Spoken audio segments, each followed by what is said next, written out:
What's up, everybody? Welcome to Sherdog.com. It's your man, Ant Walker. I'm here for the trenches, the weekly live chat. And once again, I'm joined by a co host who needs no introduction, but we're going to introduce him anyway because he's that great. He's that spectacular. He's that suave of a gentleman. He's known as one of the best MMA journalists out there. His name is What? Jason Burgos. Jason I Burgos, am? how are you doing? Good to see Who, you, my man. who's saying this? Who's saying I'm the best? I want to know. I want to thank them. I really appreciate that. I know you're lying, but I still appreciate it anyway. It's a very nice thing to say. It's a mean lie, but that's why I love you, because you're very nice, and I Yeah, appreciate being I am a nice person sometimes. Sometimes I'm not, and here. I think that's well documented as well. You seem like you're about to get real unnice right now. No, I'm in a unique mood today. I'll put it that way. I'll put it that way. So I'm still extremely tired from last week at UFC 239. I'm still kind of fighting the illness that took over my body a couple days into the pre-fight festivities. I yeah, a lot of stuff going on at home and whatnot between pregnant wife and stress and whatnot. So yeah, life is interesting for your boy right now. But here I am Did to you have to start did you have to take off a lot of days from work to do all that stuff last week at International Fight Week? Yeah, I Because you were did. there for like the whole thing. Yeah, I was there for the whole thing. I essentially was not here at my office last week. I think I did one day, but yeah, I was in Vegas from last Tuesday until Monday. Monday.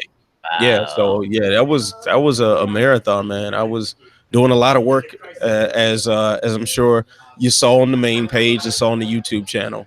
And what's Um, surprising is people out there watching, they probably look like, oh, it's media day. But it's not an all day thing. It really is an all day. And you've done much more media days than I have. I finally got to do my first at 222 for Bellator. It really is an all day. It's a job. You are there, for the Bellator. I was there from like 9 to 4-ish or 3-ish, and I had to go pick up my kids. So, I mean, I'm sure you've done it. It really is an all day job. It really is. Yeah, man, it's a big commitment. So what a lot of people don't realize, like you don't just show up fight night. I mean, some people do this, but they're probably not very good at their jobs. No, to just show up at fight night, watch the fight, write a little quick recap or an article or something, ask a couple questions at the post fight presser, and that's it. Like no, like the day has just begun. A lot of times when you see the finished product, you see goes through a lot of filtering, a lot of edits and adding overlays and prepping beforehand, so you making sure you're not sounding like a jackass talking to these fighters and asking a bunch of stupid stuff. Got to know what you're talking about. So it requires a lot of work. It requires a lot of preparation, and then after the fact, it's going to require a lot of piecing together to make sure you got a quality product. If you take pride in your work, it's gonna take some effort. So media day is always the marathon. Media day is, for those who are unaware, it's a day where you pretty much go into a room with just about all the fighters on the card sitting there waiting to be asked questions, interviewed, pictures taken, etc., etc. You're fighting through a crowd of other media members to get through to certain people. You're bumping elbows and stuff trying to get these interviews, and then after those interviews are done, these interviews that you should have prepped for, that you should at least had an idea of what you wanted to ask.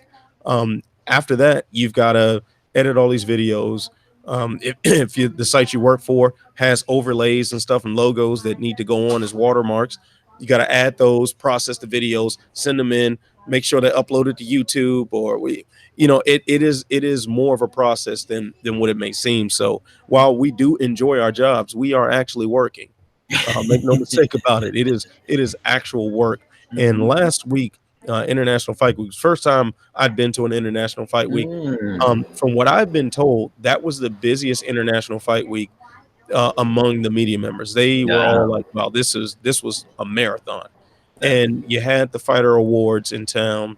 Mhm. You had the Hall of Fame. You also had the UFC scheduling things in very bizarre ways, where you'd have the ceremonial weigh-ins in, and then a half hour later, the check-in for the Hall of Fame starts. So it's like all this work is kind of piling up, and you're trying to meet deadlines. It's yeah, it was something, man. So excuse me. So I'm a compromised version of myself, but I am here. and I'm ready for the trenches. I'm ready to get these questions going. Let's get this work. We're going to start it off with a question from Three Trees, who I guess this guy really likes to smoke.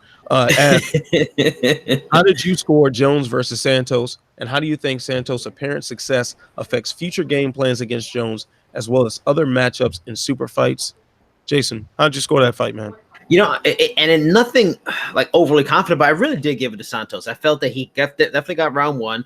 Two was a toss up for me, but I felt he did a little bit more. 3-4 went to Jones, and in 5 he did more. So and not like overwhelmingly so. And I wasn't surprised John Jones won, but I did have him winning. And I tweeted this too. In terms of game plans, John Jones is such an amazing fighter. He's once in a lifetime special athlete. It's hard to say, okay, this is a template, this is a blueprint, because one, he's going to learn from it, and two, everybody's attributes are different. For Thiago Santos, I think the one takeaway that came from this, and it's something I just don't understand why it hasn't happened for years now, and I'm glad to see Thiago Santos implement it and be successful, was just leg kicks, and not just necessarily kicks in general, low kicks. Low kicks are very beneficial when you look at John Jones's his calves. He has very skinny calves, so there's not a lot of muscle protection. And we saw right after he got out of the cage, even in the cage at the end of the fight, he was limping and he had to get carried out. So, the fact that to go for leg kicks, and we've seen in the sport, it's proliferated the sport much more than ever. It's a very valuable tool.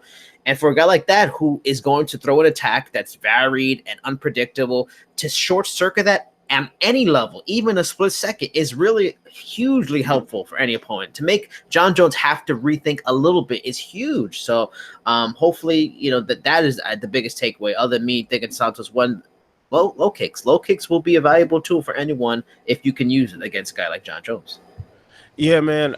I scored this fight. First 2 rounds I gave to Thiago Santos. The final 3 I gave to John Jones.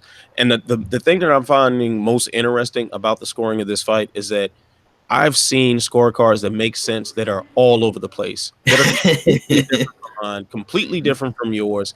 I've seen it, with the exception of, like, most people seem to give the first round to Santos, and the third round to Jones. And other than that, I've seen all sorts of variation. I think even the judges, they were all over the place with the same rounds. I don't think a single judge had the same scorecard. So you look at how insanely diverse these scorecards were and how all those scores make a lot of sense. It definitely is going to give a lot of people who are going to face John Jones in the future some sort of blueprint to follow. But also, I wouldn't put a whole lot of stock in it because, how much of John Jones were we seeing Saturday night? Exactly.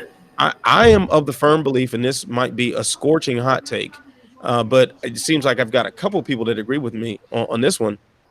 I think, as lunatic as this may sound, I supremely believe that John Jones is so good at this, that he's so incredible at what he does, and he can respond to things so well, that now, to add extra challenges to the task he faced, he just decides he's going to do certain things different.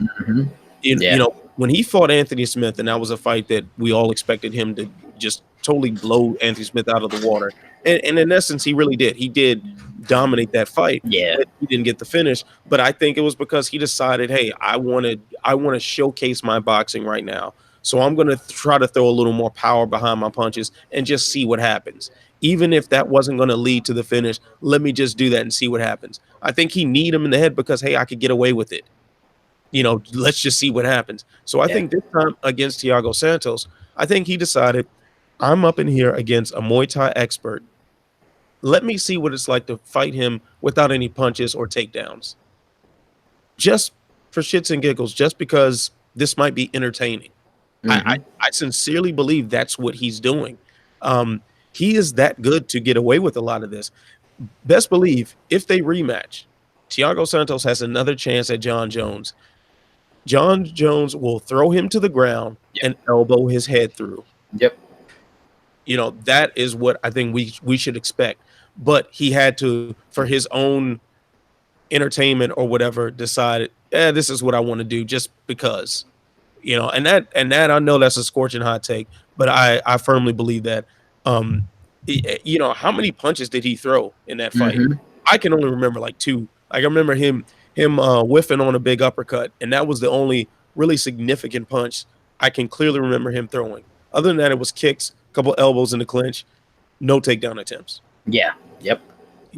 So all right, so designated member in the chat saying that I was the third man to be placed in a wheelchair after Jones and Santos. Distinctly positive. I was drinking Theraflu on press row. Um, let's see. He says, show that Jones has big problems with people who can outpower kick him, and an uninjured Santos is champ. So I do want to address this about people that can outpower kick him.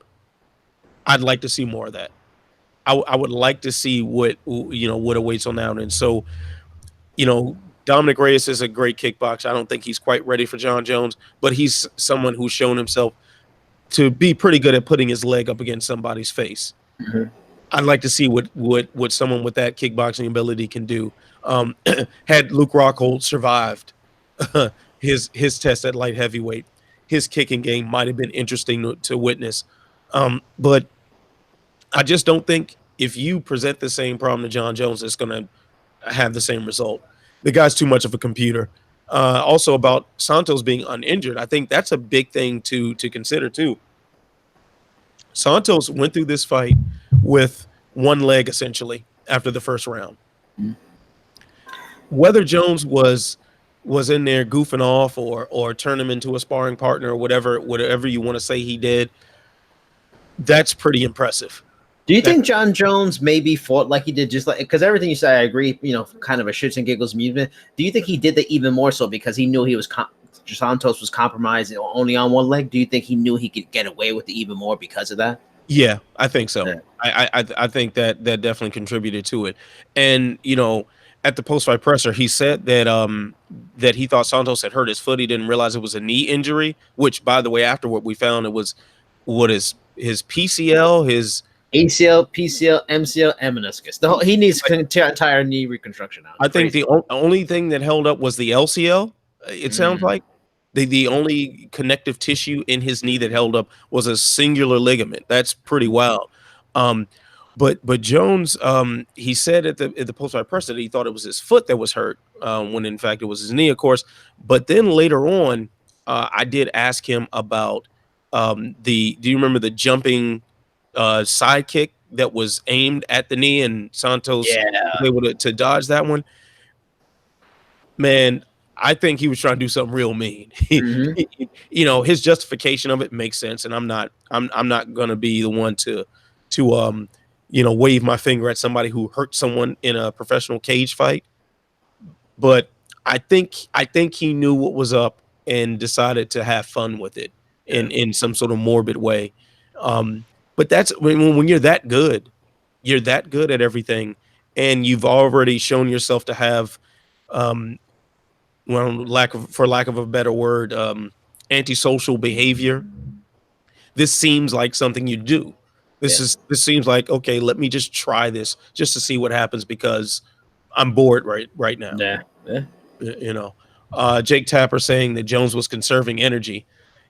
Yeah, but if you're conserving energy to the point where you fight to a legitimate split decision, I don't care what Dana White says. You have every right to score that fight for Thiago Santos. That was a very close fight. Um, Yeah. yeah, Jay just mentioned in the Slack, Globo is reporting that Thiago Santos may be out 10 to 12 months. And that's the story that's kind of going to get lost in all this. We may have lost like the best version of Thiago Santos we've seen. Like it's going to be hard for him to come back and be the fighter he was after total reconstruction. That's a tough one. yeah, that's a very difficult one to come back from, and I think he's like 35 years old. Yeah, yeah, Yeah, so you're most likely not going to be anywhere near your best after a complete knee reconstruction at 35 years old. Yep. That sounds nuts, man. All right, so let's see what else, because we got a little bit of chatter in the chat regarding this fight. Let's see, this fight didn't designated member also saying, but didn't this fight show that Jones isn't good at closing distance wrestling wise? He couldn't versus Gus either until Gus got injured. Well, I think that's kind of an interesting point, but I do think that Thiago Santos was able to scare Jones off with his power. Mm-hmm. There was one point where he tried to go into a clinch, and Santos just went berserker rage and just threw some wild shots. One or two of them landed. Yeah. And, from my vantage point, I could see a direct line of sight into Jones's eyes a few times when those shots landed, and best believe they hurt. So, being a man with, any concept of self-preservation, you don't want to get hit like that by Thiago Santos. So, Mm-hmm. I think that did alter what he was going to do as far as the clinch goes. So, but then also with Gustafson, you got to think about the reach, and Gustafson being the only opponent that's come close to him in reach, it changes things up a lot. And on top of that, Gustafson's a pretty good boxer in his own right. So yeah, that's going to change the approach a lot. I don't think it's a problem with him closing distance wrestling wise. It's just what these two guys presented. And he's had no problem, having an infight with Glover Teixeira. He's had no Yeah. problem wrestling with Daniel Cormier. So I don't think those are really, really factors that should be taken but so seriously. Mm-hmm. Uh, yeah. So all right. What else we got here? Yeah, all right. Yeah, kind of some stuff agreeing with that. Frank McEgger saying Jones deserves a lot of credit for the ability to block head strikes in that fight. I think that's one thing that does need to be respected. Jones' defense looked pretty damn good. While Santos did land a few shots, a lot of them didn't land. A lot of that goes to the distance management. Some of it goes to just getting those hands up and blocking. And another thing that he's underrated for is rolling with the punches. Mm. It's very, very rare that you land clean on John Jones.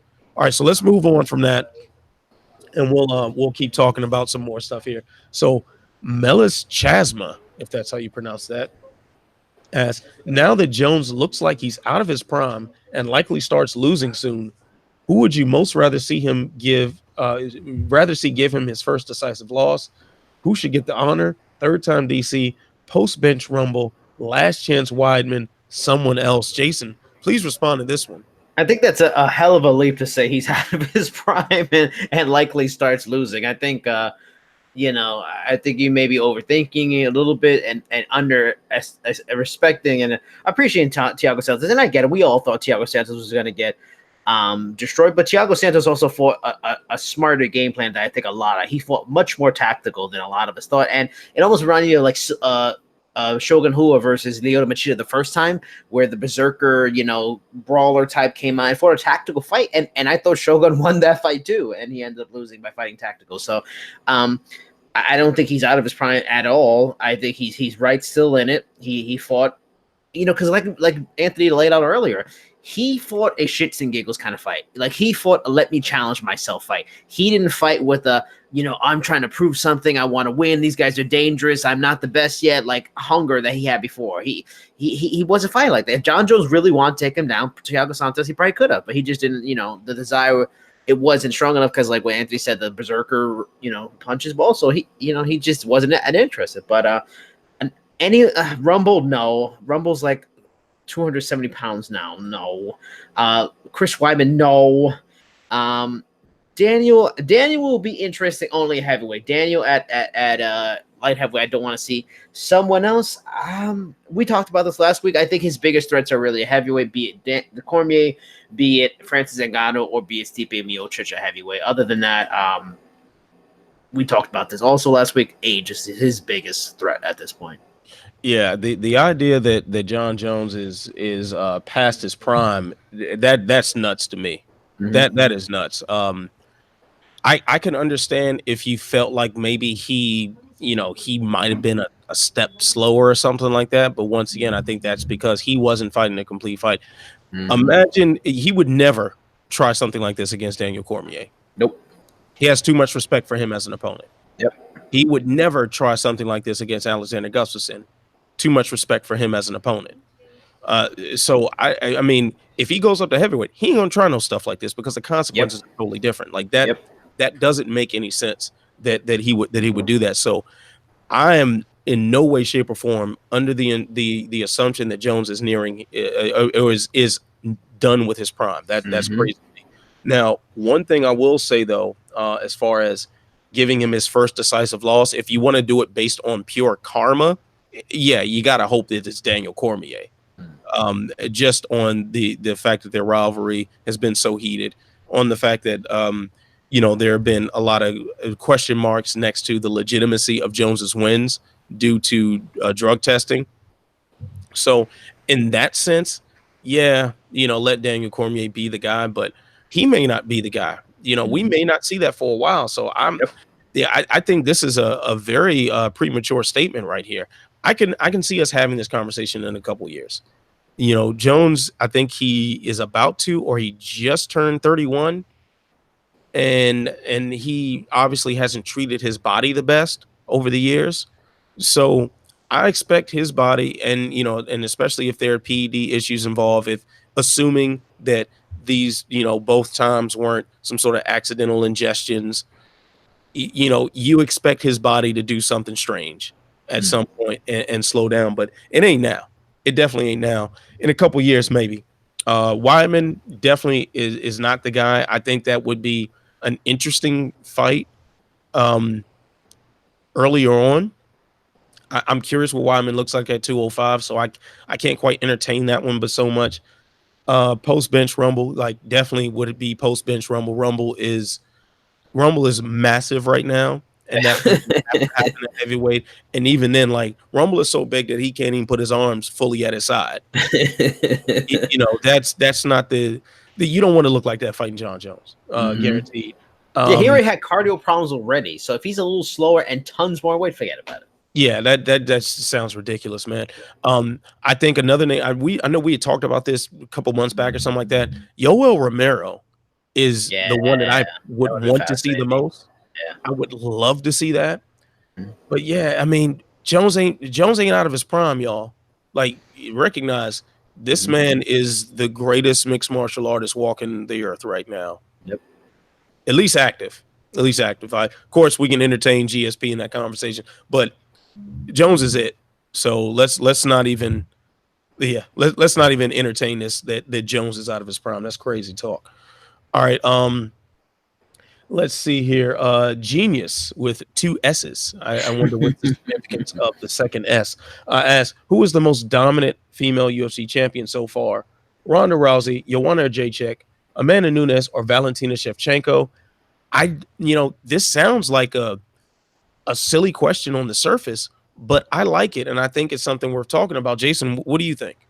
I mean, I think it's a clear cut for Nunes, and Shevchenko would be there in most cases if she hadn't previously lost her, because Shevchenko's been fantastic. She's dominated very good fighters and won easily in very good fights. But Nunes, when you're beating some of the best of a generation easily, when you're destroying Ronda Rousey, when you're destroying Misha Tate, when you're destroying Cyborg Santos, Holly Holm, it's hard to top that. I mean, and you can make some narratives on like Holly Holm or whatever, certain cyborg, and maybe with age and things like that, but still, just utterly blasting through them like no one else was able to do. Just wrecked. Oh my goodness. I'm forgetting her name right now. Tisha Torres's Oh, girlfriend. Jessica. Yeah. No. I'm sorry, I blanked out for a second. I just assume you're still talking about Shevchenko. What? Nunes, when she beat her over 4 rounds and 5 rounds, and Raquel just Pennington. yeah, Pennington. Yeah. Just just schooling. Far and away the best. Just the resume spectacular. The way she's winning spectacular. She head kicked the person that's known for getting head kicks to retain the title this time. It just don't get much better than that. I think what Dana White was saying at the post conference is dead on, and I've even asked Dean Thomas about it in the past. I mean, she's one of the best fighters of all time. She's a top 10 all time gender, whatever gender. Yeah, I agree. I agree with your assessment of Nunes as far as her status on the all time list. But let's addressing this specific question. Valentina Shevchenko, I'm automatically ruling out of this conversation. She had a fantastic victory against Jessica I, and that's her only defense as a champion. Valentina Shevchenko was an incredible fighter. She has done some great things. She's put in some all time like world class performances.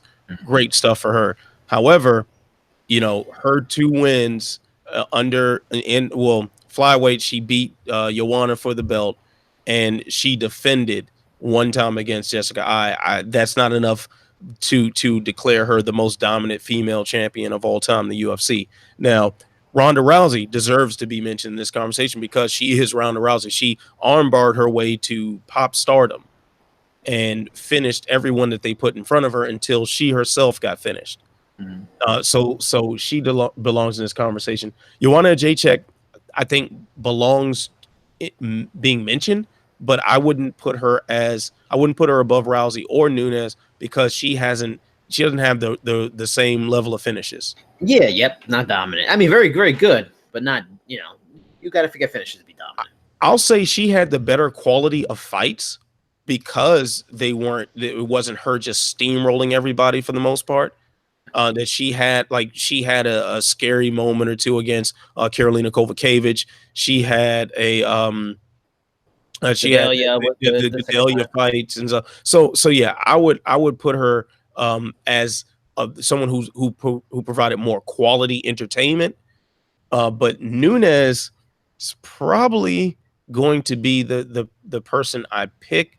But then again, we think about one of her great wins. What it was, well, I mean, it made her a champion at 145 against Cyborg. So yeah, Nunes. Yeah, I'll take Nunes. I'll take her in that. I said a lot to say nothing, didn't I? Um, designated member saying best women's MMA of all time, still not a star. Yeah. I would suggest everybody check out the homie, former Sherdog writer, Andreas Hale, who now is at sportingnews.com. He had an excellent article about why Amanda Nunes isn't the star that she should be, despite her taking out the stars in women's mixed martial arts. So I think that's a good read for everybody. And if you don't like what he says, middle finger to you. It was a good article. Because yeah, and I wouldn't be surprised. I haven't read the article, but I'm sure you might have to be socially controversial because I think there's some social stuff on it that and based on the genders of the fan base and all that kind of stuff. It's weird stuff that because there's no really good reason why she isn't a superstar. Yeah, and that's an uncomfortable reality that a lot of Yeah. MMA fans are unwilling to accept, that there Mhm. are social dynamics that creep up into the sport and Yeah. affect the marketing and affect the way people respond to certain fighters. Mhm. So definitely big credit to Andreas Hill for his article about that on Sporting News. So I suggest everyone check that out. All right. Designated member also saying, isn't Ronda just an example of the game quickly catching up, though? Sort of like saying Hoist is the greatest of all time. I think Did that's it catch up quick though? She was dominant for a few years. It didn't no, get it went it caught up quick. It caught up quick. Women's MMA developed so fast, I think, because of Ronda Rousey. They had to step their game up to come anywhere near her. Yeah. She was just that good. So I think she deserves credit for that. Nunes is obviously like the evolution beyond that. All right. So let's see here. What else we got from Aku? I think that's how that's pronounced. I think we've answered a question from Aku before. Mhm. Which Cuban weapon of mass destruction impressed you most? Yoel Romero's flying knee against Chris Weidman or Jorge Masvidal's flying knee against Ben Askren? Jason, which one was your favorite? Oh, it's Jorge Masvidal, hands down. Like I was there, mouth agape for like a good 5 to 10 seconds, just absolutely stunned. Because and nothing against the Euro Romero. The Euro Romero knee was fantastic because it really came out of nowhere. Also, but shorter distance, less reaction time for the opponent. It was further in the fight. I think that maybe it was the third round or something like that. It was much later in the fight. Weidman was tired. Weidman was slower. It was also that's Yoel Romero's unappreciated fight IQ, kind of finding and reading Weidman over the fight and finding an opening. This was just sheer shocking luck in a way that 9 times out of 10 probably doesn't work, and just absolutely unexpected to do it to someone who's never lost, for the buildup and the trash talk. How it just looks something out of a video game. Like you were expecting, like fiery rockets to become behind from Jorge, like a pow smash kind of effect, and Like Adam West Batman sound effects yeah, popping like up a there. KO signal goes up and then coins drop down. Like it was stunning how, and he knocked him out so cold, like knocked out. Just think of the momentum of him running into it and this guy putting his head down. Just just stunning, and it's a UFC record. Like flying knees are hard to land in general. He did it in a shocking way for UFC record, fastest knockout ever. It's got to be Jorge Masvidal. Yeah, I'm with you on that, man. So Chris Weidman getting KO'd by that knee from Yoel Romero was stunning. It was great stuff. But quite honestly, I thought James Irvin doing the same thing to Terry Martin at like long one of the early UFCs ago.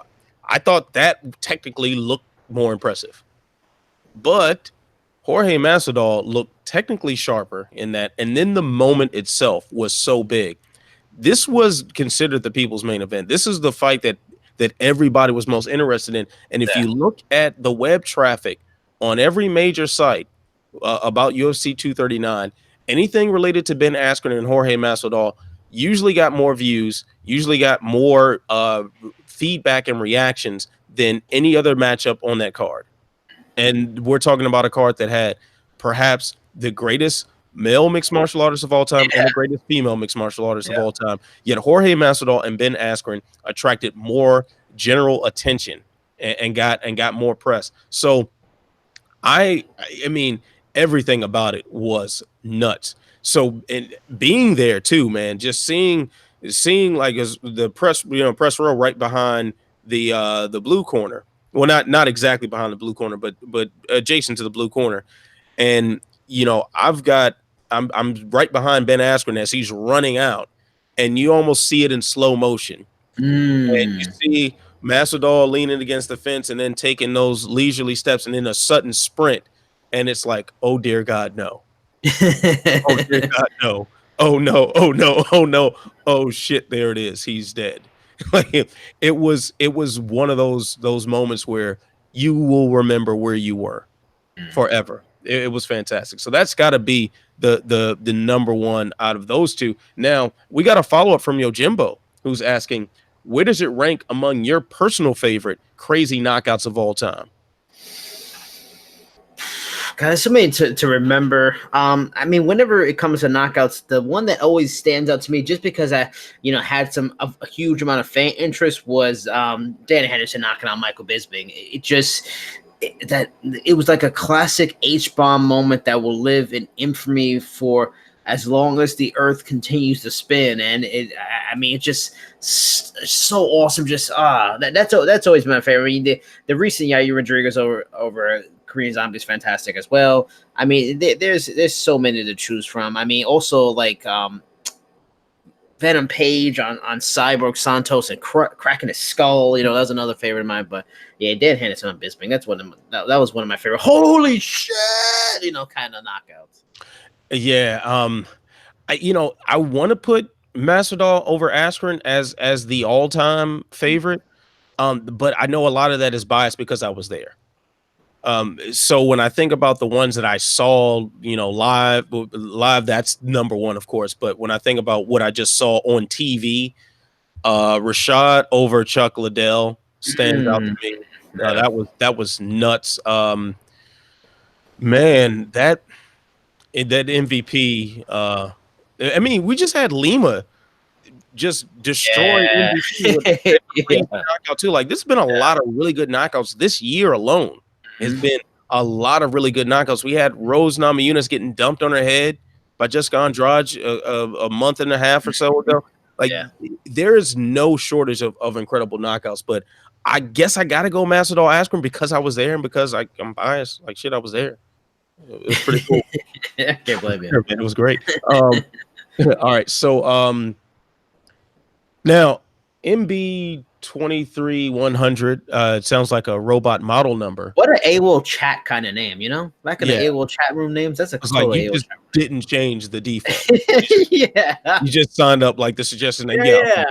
Like that's his birth month, the day, and like the year, or something like that. That's like, wow, you just no thought to that when the serial number. All right, so he asks, what's the most embarrassing loss in UFC history? Is it Askren getting knocked out in 3 seconds? It's up there just because of all the trash talk and how fast, and because he's been built up into such a unique excellent trash talker to trash talk your way into a historic loss, especially. But to me, it'll always be Anderson Silva fucking around with Chris Weidman. You know, you were a legendary fighter, the best fighter on the planet. You're putting your hands down, doing all this, not shenanigans. Oh, you hurt me, and then just getting knocked the f out from it. That was the most embarrassing because it was just like you're supposed to be above that bullshit, and that's why that's proof that what Anthony's saying about John Jones pretty much just testing himself fucking around. It happens. Anderson Silva was doing it. When you get to that level of success, you have to find motivations and fucking around inside the cage against world-class talents. What happens? And he fucked around, and Chris Weidman put him on his ass and knocked him the hell out. So that one to me will live forever. It's just like one of those stupid, what the hell are you doing kind of moments, especially from a living legend.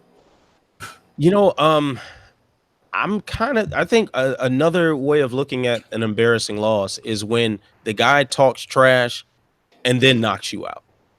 Mm-hmm. And I'm thinking specifically of Jose Aldo getting knocked out by Conor McGregor in 13 seconds. Yeah, that's a good one. Because it was, imagine the level of anger that had to been building inside of him, that they went on this media tour and then the fight gets delayed and they essentially go on another press run, and everywhere they go, Conor McGregor is in his face, calling him names, talking about his country. He's snatching a belt from him and screaming in his face. And he had started this before they were even booked the fight. Yeah. Since he entered the featherweight division, he had been jaw-jacking at him and poking the bear. So I think it's kind of embarrassing to then find yourself getting knocked out by that same guy. But then also I think about McGregor losing to Khabib Nurmagomedov, and a very I guess like just dejected and exhausted McGregor looking helplessly as Khabib hops over the fence and tries to land a knee bomb on Dylan Dennis. So I guess Askren might be the most embarrassing one, but he seems to be taking it in stride. Yeah, and that's what's amazing about him. He gets it. I mean, and he gets it more so than 99.9% of fighters. Like, it's business. He's not taking it personally. It's business. He owned up to it. He talked shit. He got what he had coming to him, and he has no problem with it. And what a fine way to transition into this week's poll question. So, Jason, if you could read the poll question and the results for the good people listening. Make sure. Okay, polls is there in Slack. Poll question is: Did Jorge Masvidal go too far in his post-fight celebration and comments? The answers are yes, his celebration went too far. Yes, his comments went too far. Yes, both went too far, and no, neither his celebration nor his comments went too far. When it came to responses from the Sherdog forum, number one with 78% was no, Masvidal did not go too far. That's a little surprised by that. And by far a second place finisher of 13%. Yes, both his celebration and comments went too far. It's funny that those answers are the top two, but by a huge difference. The third most picked answer is at 6% is yes, his celebration went too far. At number four, rounding up the back end, is 3% for yes, his comments went too far. For me, I'm more in the 6%.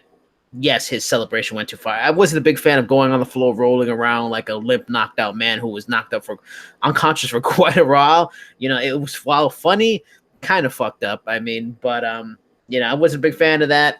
The trash talk, I don't mind. The comments, I don't mind. Just wasn't a big fan of the dead fish. I'm of the 78%. I thought it was all fine. And while I do appreciate good sportsmanship, I definitely appreciate good sportsmanship. And, way back when I coached a guy, I was like, I was big on that. Like, you celebrate, but don't get disrespectful. But at the end of the day, they're hitting each other. They're beating each other half to death. I mean, and Askren, like you said, he asked for this. This is what you do. When you trash talk, you up the stakes. So you up the stakes to get people watching. You get the interest building. You get the anticipation going. But when you raise the stakes, the failure is going to be just as high too. So you raise the stakes upward. They raise on the fall down, and I think that's really all this is. The only thing that I say went too far is that he threatened him about if he saw him at Whole Foods, he was going to slap him. When I'm grocery shopping, I don't want the violence. You gotta cut the line down. I just want to go in, get my food, get out, and be done with it. That's the only thing I took issue. I was like, damn, bro, at Whole Foods. I mean, Really? all bets are off these days. People are fighting at Disney World. Did you watch that video? I haven't watched it yet. I wasn't even sure it was real at first, and then it looked too real at the end. It was hard to watch. Okay, yeah, I saw like a link on. I just didn't click on the link, but it was Disney World or Disneyland. Either way, the fact that you're fighting at anything named Disney is ridiculous. Yeah, I mean, like, come on, it's supposed to be happy. Like, knock that shit off, bro. Yeah, come on. Yeah, man. So I think this is just fine. You know, I'm not saying like if everybody did it, yeah, that's a problem. But Jorge Masvidal is the guy. Like he is this sort of dude. He is a guy who comes from a street fighting background. He's a guy who the reason why we cared about him so much in this fight is because he pieced up Leon Edwards backstage. Like, what else are we going to expect from him if he were to knock out Ben Askren? Can you imagine if Askren won? Especially if you won like this. Yeah. Can you imagine how insufferable it would, like how he would drive Masvidal to jump off a bridge? Yeah. You know, the trash talk would swell to ridiculous proportions. So this is fine, man. Like this added money in all their pockets, and you deal with the consequences. I'm cool with it. I'm totally cool with it. But I'm more so cool with it because this is authentic to their personalities. That's what I'm cool with. If it was like, you know, someone who isn't a trash talk, if it was like John Fitch, you know, who doesn't, you know, who's not one to engage in these sort of things, if he started doing this just out of the clear blue sky, okay, we've probably got a problem here. But we know these guys to be themselves. This is Masvidal. This is him, you know, and he did it against Ben Askren, who asked for this. I'm cool with it. I'm totally cool with it. All right, so before you ask the next question, could we skip Jetty and the Benz and USA, and maybe you use that for your column because I've got some confirmation I will be having my interview after 9. Oh, so everyone, Captain Credential himself has decided that he is going to just forget about you guys listening and watching the trenches right now. That you mean nothing to him. Yeah, Captain Credential, you are officially demoted. I've got better things to do. Wow. Wow. You've got private. Am I going to citizen credential now? You about to be private civilian, regular guy Burgos right now. You know civilian Burgos. You know what? Civilian Burgos. You out the squad. Somebody's got to play the heel on their show. You know what I'm saying? Man, you trash. So let me address these kind folks in the chat right now who are so nice to just go ahead and join us, and you just don't give a damn about them. Your Grimbo saying no is the correct answer as far as the Masvidal celebration. He said the celebration was terrific. Jay White saying is Masvidal almost beating? Is Masvidal almost best of saying fuck the title picture and just do money fights? So good at the fight between him and Nick Diaz flopped earlier this year. God, man, can you imagine if Masvidal and Nick Diaz actually fought? How ridiculous. And that's the thing. Like Jorge is, even if he doesn't get a title shot next, he's pretty much made himself a made man right now. He's put himself in that money maker or fan interest kind of level that, Nate Diaz versus him is an easy main event maybe next year if they're not in title pictures, and that will be hugely popular, hugely, looked for. Yeah, and that's assuming Nick Diaz comes back. So Nick Diaz, I'm thinking Nate. Oh yeah, I forgot. Yeah, well, Nate's fighting at welterweight now too. So now that Nate kind of wants to be a welterweight, I'd rather see Nate. We can't figure Nick's ever coming back. Yeah. All right, so Jason, you'll have to tell me what questions you feel like answering. Well, let me see here. Let me think. All right, Yo Jimbo's got a question. I'll just jump on this one right here. After UFC 239, Dana White was quoted as saying he thinks Rockhold and Holmes should look at retirement. Do you agree, or is Dana being too harsh? Jason, what say you?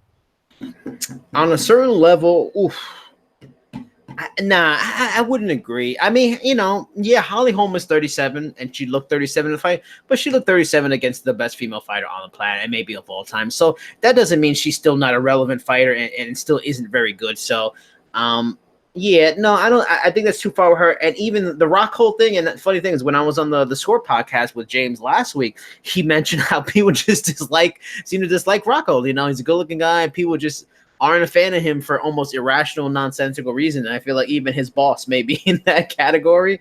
And no, Rockhold should retire. But there are questions of Rockhold's, future relevancy, and if he's a top fighter going forward. That's kind of in doubt right now. But no, I don't think he should retire. And I don't think he should. So, yeah, I think he's going a little too far with that. You know what? I actually agree with Dana White on both counts. Holly Holm, 37 years old is definitely not the age that's ideal to be in a professional fighting career. Although she still can compete, she still beats most people in the bantamweight division. The thing is, though, it's like, what does she have left to accomplish? Like she's out of title contention at bantamweight. She's had 2 failed bids at featherweight. Unless somehow Felicia Spencer gets through Cyborg and then gets through Nunes, you can rule out Holly Holm at featherweight for title 2. So, I mean, unless she wants to just stick around and just beat up, a couple people hanging around the bottom half of the top 10, I really don't see the point. I mean, she could definitely make some good money doing that, but I don't see the point if you're trying to achieve greatness. So, and she's had a long career too, because keep in mind, before she was a mixed martial artist, she was a world-class boxer with multiple titles, and she was a kickboxer as well. So I think her body's probably been through the ringer. It's okay to hang it up at this point. Now, for Luke Rockhold, I definitely think he should hang it up. And not necessarily because he can't compete anymore. Once again, Luke Rockhold can beat most light heavyweights.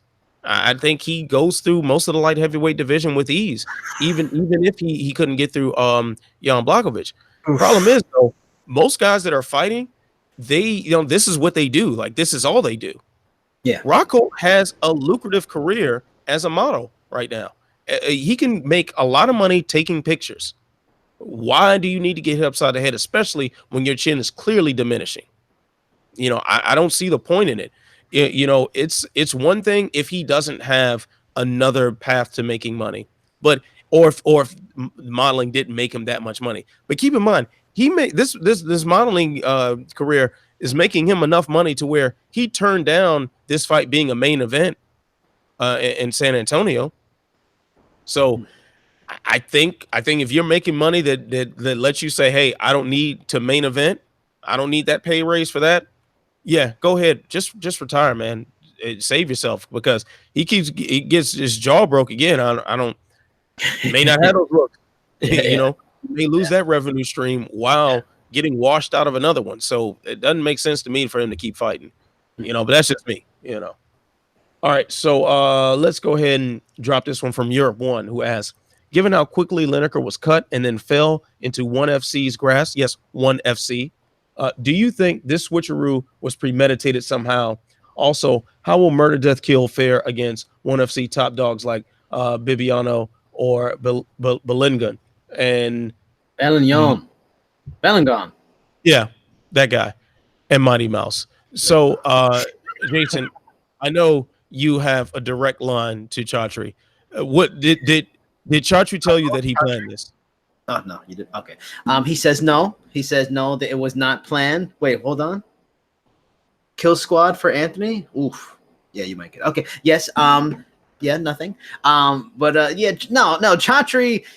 I think this is a perfect example. It just shows you how much they have money. I mean, I think for the doubting of the money, Anthony, I talked to you about what I've heard about what kind of money they're making. I've heard other places where they're throwing around money. They have money, so I think Lineker just got a great offer right away, because we talked about it. You asked the KSW guy, I asked Combate America's guys about interest, and they were interested in him for sure. I'm sure they were able to contact his people just like Chatri was, but they probably just gave him a fat offer. And from what I've heard on another free agent's money, they throw out fat money offers, and if they gave Lineker a really good offer, they have money, and I don't think it's any true. I think we need to start looking at them and maybe a legit threat to get free agents, because I'm sure Bellator has to be like, damn, man, like a few people that we would have been sure 2 years ago would have went to Bellator, like an Eddie Alvarez, Sage Northcutt, Vitor Belfort, guys that were at on cage side for Bellator got snapped up. One championship. I don't think it's just that Chatri's charming. People don't want to go across the world to fight. Clearly, they must be getting some good money. So I think just Lineker got a good offer. And yes, Lineker Bibiano will be great. Especially it's a battle Brazilians. Lineker Bellingham will be very fun. They're both very good strikers. And of course, I mentioned on Twitter Mighty Mouse. Who doesn't want to see John Lineker versus Mighty Mouse? So that that's the perfect company for him to go to, because it has a really strong weight class for his weight. He doesn't have to cut as much weight. So I think it's just a fantastic signing by one, and a great job by them by snatching him up real quick. Yeah, I don't think this was a premeditated thing, because you have to do a lot in order to move those mountains to get out of a UFC contract. I think they just got tired of him not making the dates that they booked him for, and let him go. And him having the name that he has, having the fight style that he has, it just sound like, hey, everybody's going to be interested. I'll tell you this: when I talked to KSW co-founder Martin Lewandowski, and I actually broke the news to him of Lineker being a free agent, and his eyes lit up. I bet. Like, he's a free agent now. So he got excited about that. So there's obvious interest in a guy that has the name and the fight style of John Lineker. So it's no shock at all. And then One Championship obviously has the money to get some of these guys, get some of these big free agents. They keep doing it over and over again. So I think it is time to take them seriously as a player for free agents out there on the market. They're trying to put together quite a roster here. I just have other questions about the organization that aren't related to the money that they can offer fighters coming in, which I guess probably the main thing that matters. So, all right, well, now it looks like we only have a couple of minutes left. Do you want to jump to the Robbie question? Because I like to answer that one, and then the picks. And then the who you got. All right. Yeah. All right. So Robbie's question, yes, on some news that just broke today. So I said 2 fighters missed weight for PFL this Thursday, and both fights were canceled. Zane Kamaka was thrown out of PFL altogether because it's his second time going heavy. Was this the right call to cancel the fight and boot him from the promotion? Yeah. And having been at PFL events and having seen Ray Sefo answer questions at the post fights, this is kind of what if you're gonna not be reliable and responsible enough to make weight, that's what's gonna happen. And that's why Efrain Escudero, who's a name, who's on Tough and been in the UFC, he wasn't brought back this year. He missed weight twice last year. They gave him an opportunity. Fighters have to understand this is a really great opportunity to make a lot more money than you may ever make anywhere else. It's not everybody can be Conor. So the chance to make $1 million or even a few $100,000 in like a 6-month period is pretty phenomenal, as Anthony spits up on the napkin. Very sexy. But still sick.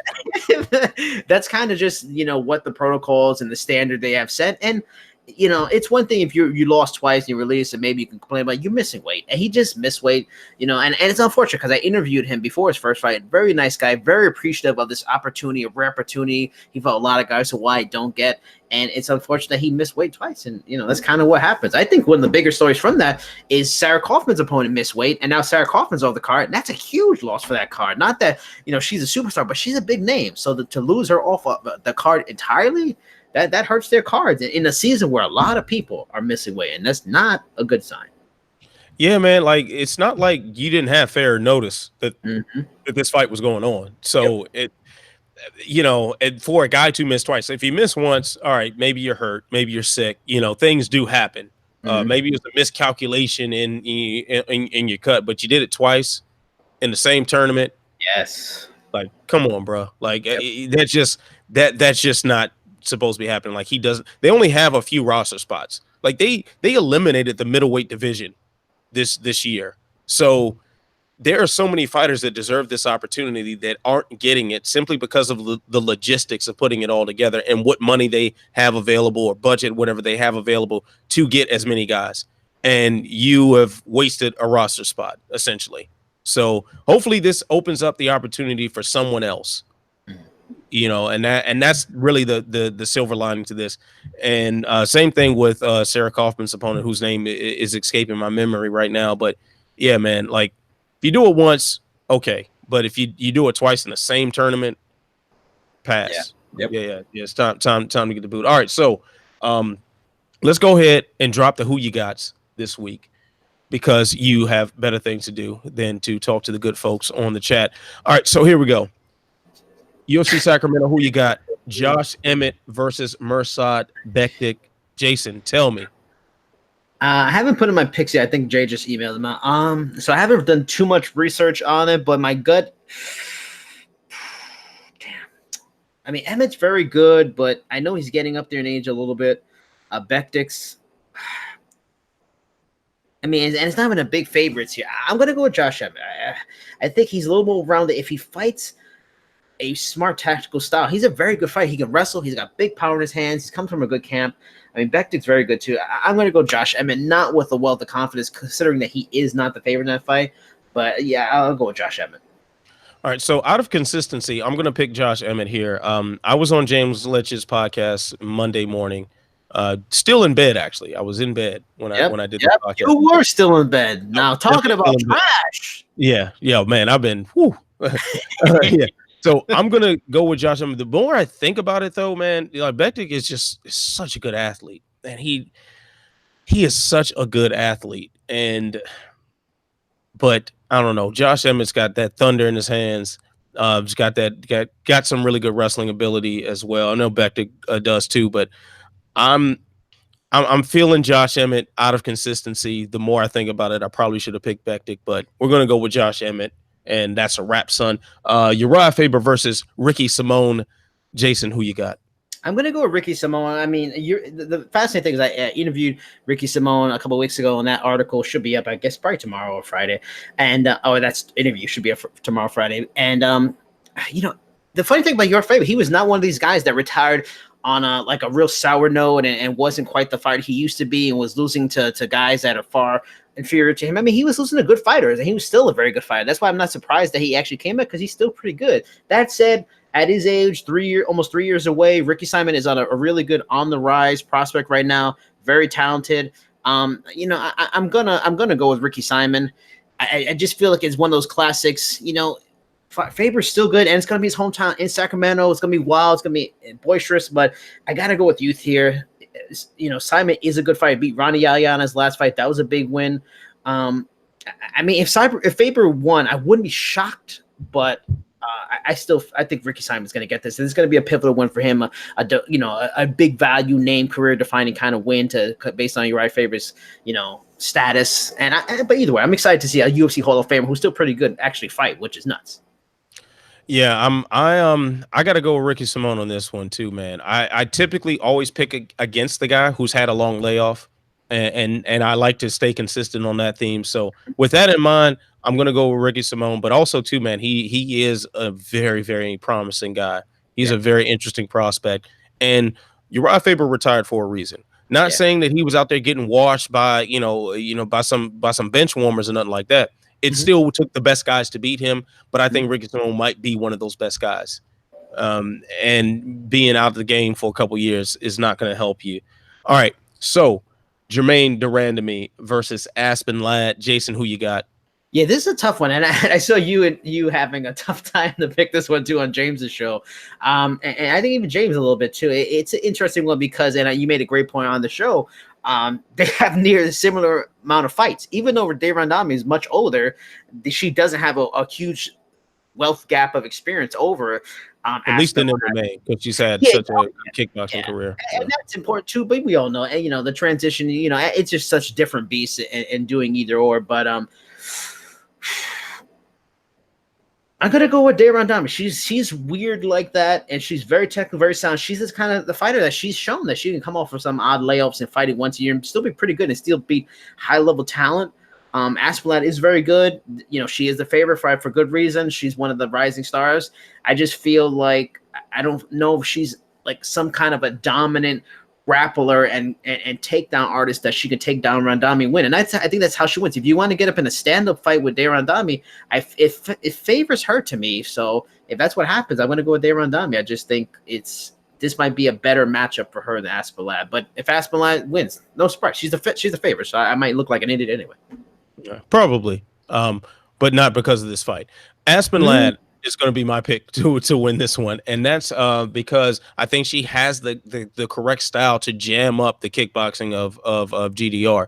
I think she can go and get in her face, crowd her, and negate her a lot in the clinches with her wrestling ability. Maybe get some clinch takedowns, drag her down against the fence, and if she gets on top, I don't see GDR having any answer for it. So that's my pick, and also too tinfoil hat, because I don't think the UFC wants GDR to have much success. I think they're putting. Yeah. I would be very surprised if they weren't still a little pissed off about that featherweight belt situation. So any matchup with her, I'm always kind of like, maybe they see something. Maybe they're setting her up for a fall. So that's kind of where my brain goes. All right, so looks like you are about to abandon us. So quickly tell the people where they can find you. Well, before that, am I going to connect with you in a little while to do the yeah, we can do that later because you got better things to do. Gotcha, bro. I do. I'm a very important person. Very important trash. Continue, please. Cadet credential, or excuse me, civilian credential.